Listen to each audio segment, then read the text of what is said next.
Hi, I'm the history guy. I have a degree in history. I love history. If you love history too, this is the channel for you. Today we're going all the way back to 1891 and almost to the ends of the earth, to the princely state of Manipur, part of the British Raj, where we're going to talk about one of the smallest and least understood of the conflicts of the British Victorian era and meet an unlikely heroine who deserves to be remembered. In 1858, following the Indian Rebellion of 1857, the rulership of India was passed from the British East India Company directly to the British Crown. This was called the British Raj, or the British rule. The Raj was administered two different ways. Parts of India were directly administered by the United Kingdom, and those were called British India. But there were also several small states that were nominally under the control of indigenous rulers under the paramountcy of Great Britain, and those were called the princely states. The two together were called the Indian Empire, and they were under the rule of Her Majesty Queen Victoria, who in 1876 added to her numerous titles the title Empress of India. Our story takes place in one of the princely states, the tiny state of Manipur on the far east side of India. To the west is the province of Assam, part of British India, and to the east is Burma, at this time also part of the British Empire. Now these princely states are under the suzerainty of the British Crown, and what that means is that while they have local rulers, the British Crown controls their foreign policy and their relationship with the rest of India.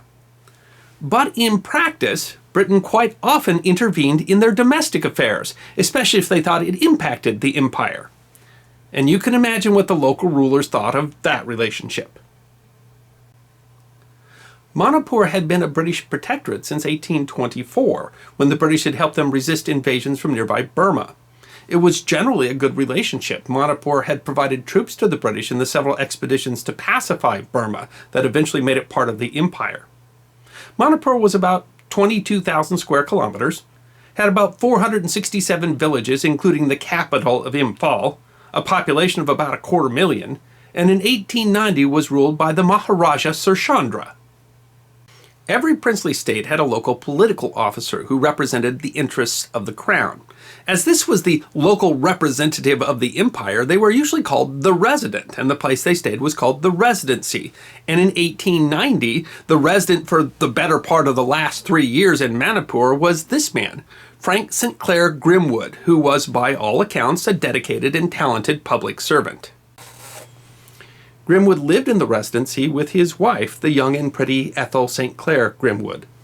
Life could not have been easy for an English woman living in Manipur. She was literally the only European woman in the entire country, and she did describe it as being somewhat monotonous.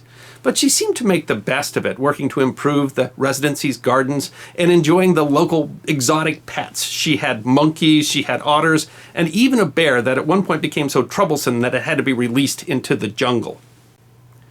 Both Grimwood sought to learn the Manipuri language. They had a strong and friendly relationship with the Maharaja and the royal family, and they both seemed to enjoy a legitimate affection for the country and its people. Manipur was a pretty place, more beautiful than many of the show places of the world. Beautiful in its habitable parts, but more beautiful in those tracts covered with forest jungle, where the foot of man seldom treads. Ethel St. Grimwood, 1891. Trouble came in 1890, when fights among the royal family led to an open coup. The Maharaja Surchandra abdicated his throne and fled the country. This shouldn't have been a problem for Great Britain. It was an internal affair of the Manipuris.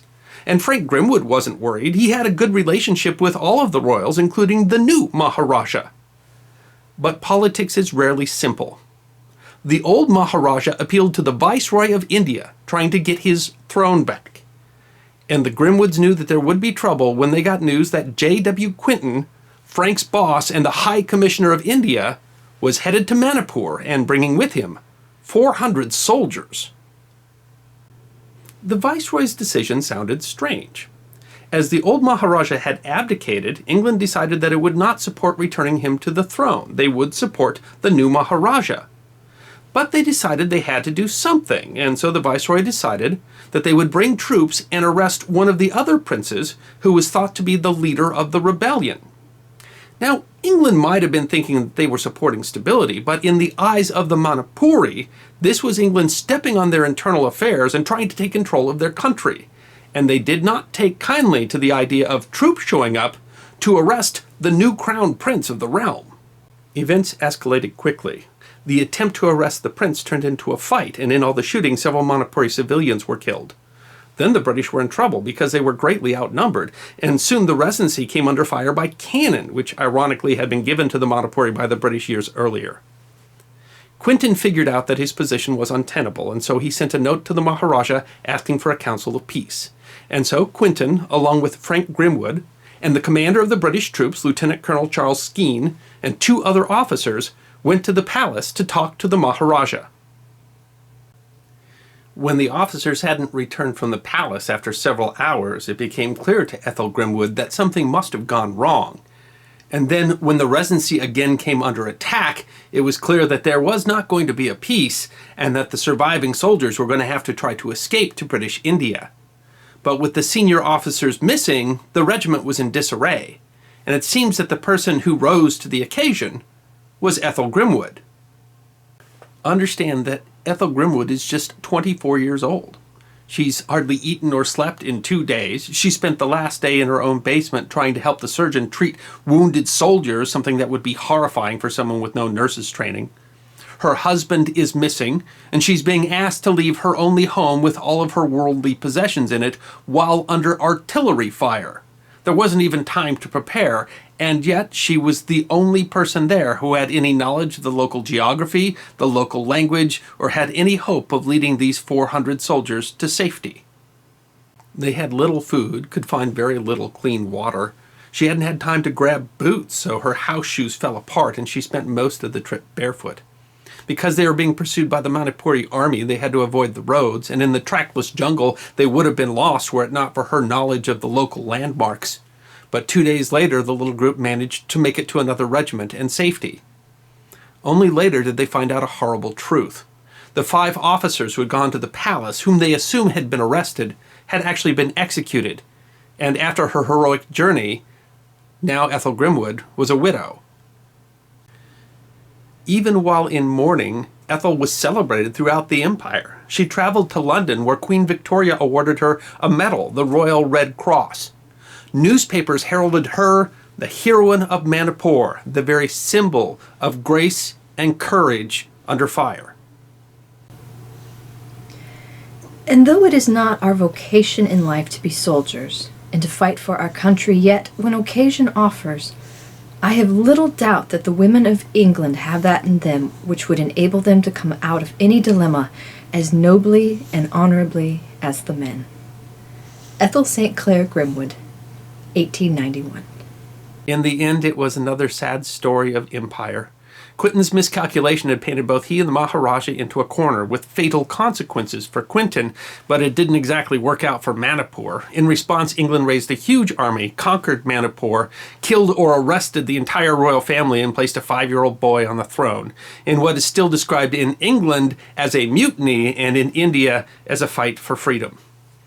But around that sad story, the courage of one person stands out: Ethel St. Grimwood, the heroine of Manipur. I'm the History Guy. Hope you enjoyed this edition of my series, 5 Minutes of History, short snippets of forgotten history, 5 to 10 minutes long. If you enjoyed this 5 minutes and you want 5 minutes more, then please click like and subscribe.